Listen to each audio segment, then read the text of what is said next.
अस्सलाम वालेकुम।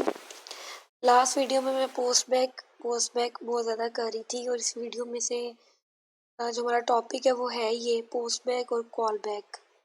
तो मुझे उम्मीद है कि आपको, अगर आपने लास्ट वीडियो देखी है तो आपको पोस्ट बैक की कुछ ना कुछ समझ होगी। अगर नहीं देखी फिर भी हम इस वीडियो में इसको क्लियरली देखेंगे कि पोस्ट बैक होता क्या है। ठीक है, तो पोस्ट बैक क्या होता है? देखें, जब भी हमारा डेटा जो है, जिस तरह बटन है, जब भी हम बटन पे क्लिक करते हैं ना, तो बटन क्या करता है, हमारे डेटा को बैकएंड पे ले जाता है, यानी पोस्ट कर देता है। आप लोगों ने देखा होगा जब हम HTML में फॉर्म्स बनाते थे तो हम अपने फॉर्म के अंदर लिखते थे method is equal to get या पोस्ट, हम लिखते थे। ठीक है, तो ये इस चीज़ की बात कर रहा है कि ये क्या करता है कि जो हमारे पास हमारा बटन होता है, जब भी उस पर क्लिक किया जाता है तो हमारे डेटा को पोस्ट कर देता है। पोस्ट करने का मतलब है कि डेटा को बैकएंड पे भेज देता है। फॉर्म पे एक यूज़र ने जितना भी डेटा एंटर किया है, my name is Fatima, I am a BSc student, और जितना भी मेरा डेटा है, जो भी मैंने फॉर्म के अंदर फिल किया है, उस सारे डेटा को लेगा और उसको पोस्ट कर देगा बैकएंड पे।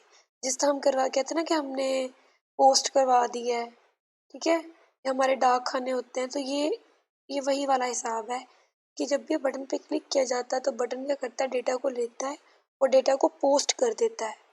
जितना भी डेटा यूज़र ने फॉर्म के अंदर एंटर किया, सारे डेटा को उठाता है और बैकएंड पे पोस्ट कर देता है।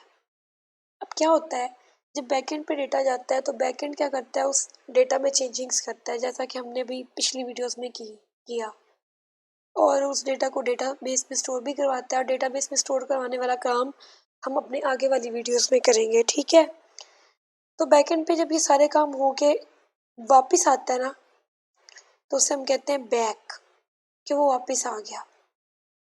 ठीक है, वापस हम देखें ना, जब भी हम अपने फॉर्म को सबमिट करते हैं तो हमें एक पेज शो होता है ना, you are successfully submit the form, ये हमें आउटपुट शो होती है। तो वो जब बैकएंड से वापस आता है तो वो क्या करता है, वो क्या होता है, बैक होता है। अब पोस्ट बैक की कहानी क्या है? पोस्ट बैक की इस डेफिनेशन में जो अभी तक हमने समझी, एक न्यू थिंग ऐड करेंगे कि देखिए, जब हमारी जो आउटपुट्स थी, ये लास्ट वीडियो में मैंने करवाया था काम, अब मैं सबमिट पे क्लिक करती हूँ तो आ जाता है ओके, यही पेज वापस रिफ्रेश हो रहा है, फिर मैं ओके पे क्लिक कर रही हूँ। अब मेरी जो आउटपुट है ना, वो उसी पेज के ऊपर आई है। ठीक है, ये जो पेज था, इसी पे मैंने फॉर्म को सबमिट किया और जो मेरी आउटपुट आई वो भी इसी पेज पे आई।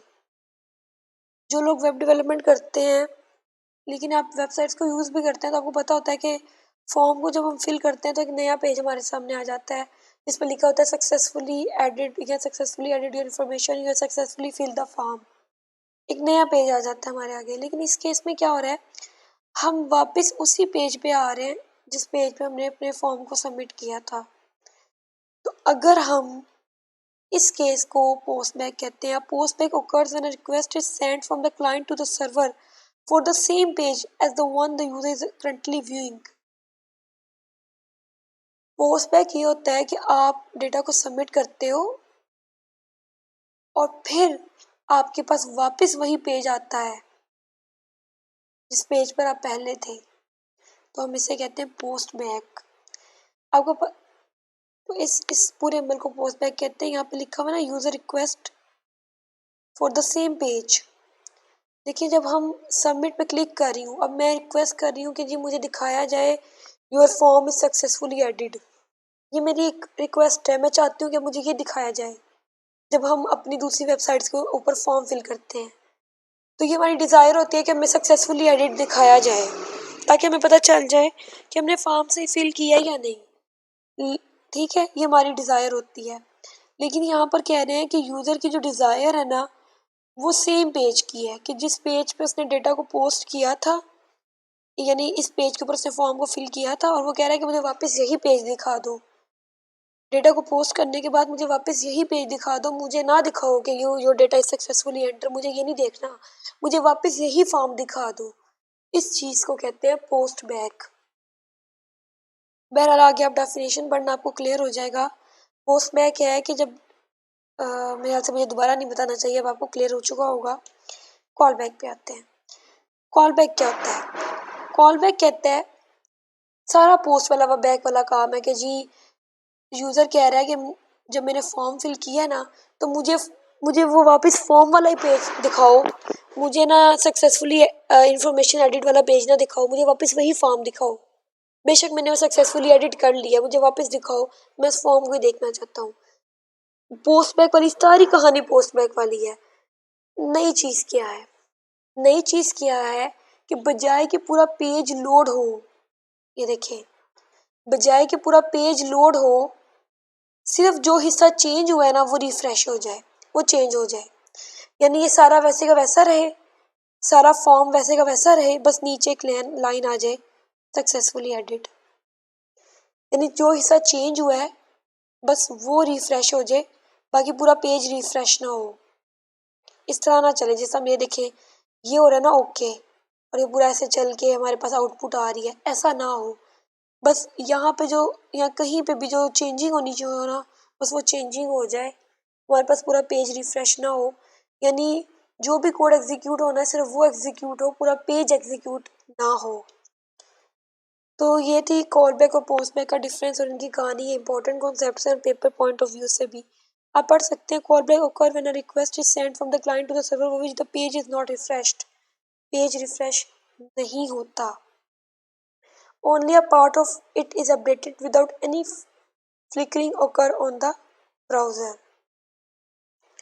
So ये वीडियो यहीं तक थी, और इस वीडियो को अगर हम लंबा करना चाहें तो कॉमन प्रॉपर्टीज को भी डिस्कस कर सकते हैं।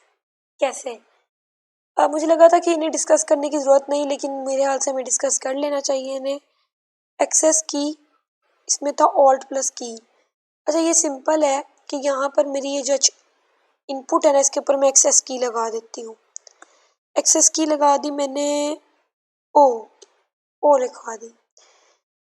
अब क्या करती हूँ मैं दोबारा से आपको आउटपुट दिखाती हूँ।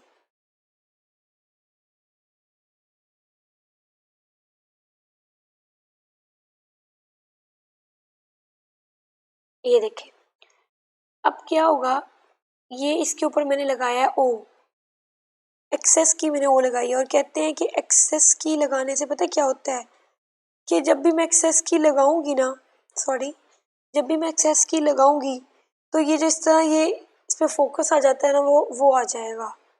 ठीक है, तो एक्सेस की कैसे लगाते हैं? जो भी आपने की डिफाइन की है उसके साथ ऑल्ट लगा दो। तो मैं कीबोर्ड से प्रेस करूंगी alt plus O.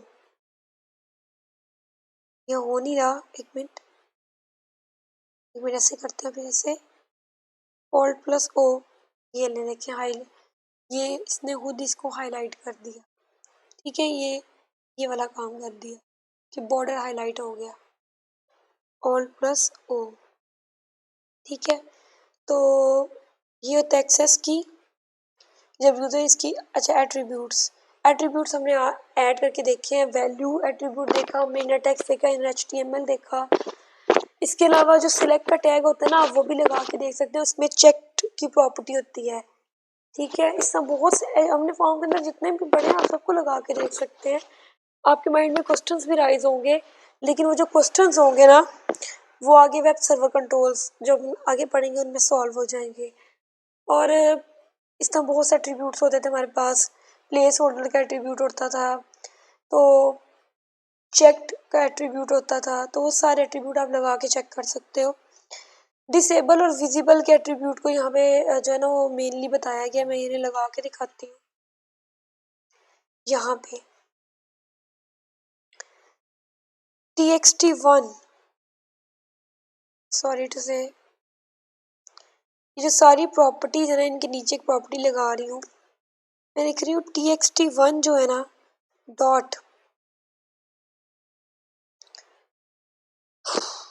Dot disable is equal to true. Disable is equal to true करने से ये होगा कि वो हमें नज़र तो आएगी लेकिन हम उसमें कुछ ऐड नहीं कर सकते।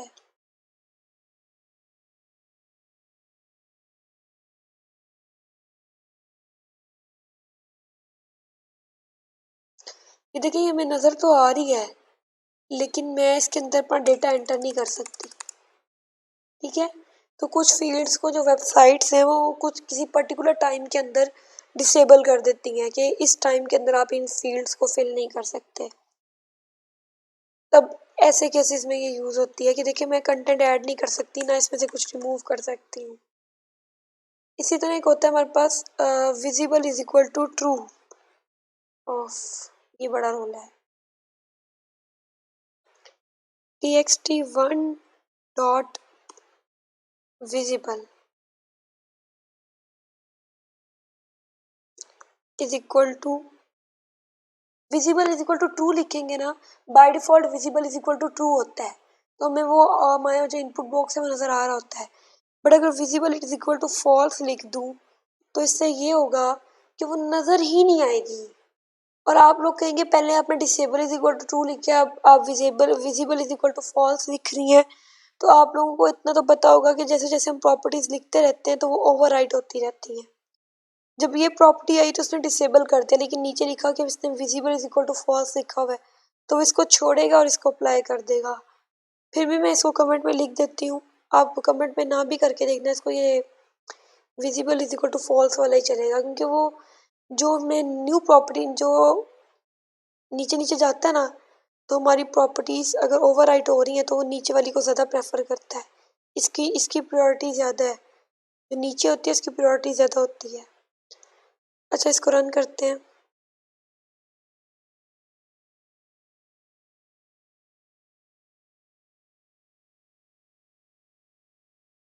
देखें visible is equal to false, नज़र ही नहीं आ रही। तो disable is equal to true and visible is equal to false, almost इनका एक जैसा ही काम है। Visible is equal to true by default होता है और डिसेबल फॉल्स होता है बाय डिफ़ॉल्ट। ठीक है, तो आज की वीडियो के लिए इतना ही था। सेकंड चैप्टर हमारा अल्हम्दुलिल्लाह कंप्लीट हो गया है। अब हम थर्ड चैप्टर से वेब सर्वर कंट्रोल्स को स्टार्ट करेंगे। अगर कोई भी इशू हो आपने कमेंट में पूछना है, और अगर मेरी वीडियो पसंद आए तो इसे लाइक करना है और मेरे चैनल को सब्सक्राइब करना है। आपको इशू आप कमेंट में पूछें, इंशाल्लाह मैं ज़रूर बताऊँगी। अल्लाह हाफिज़।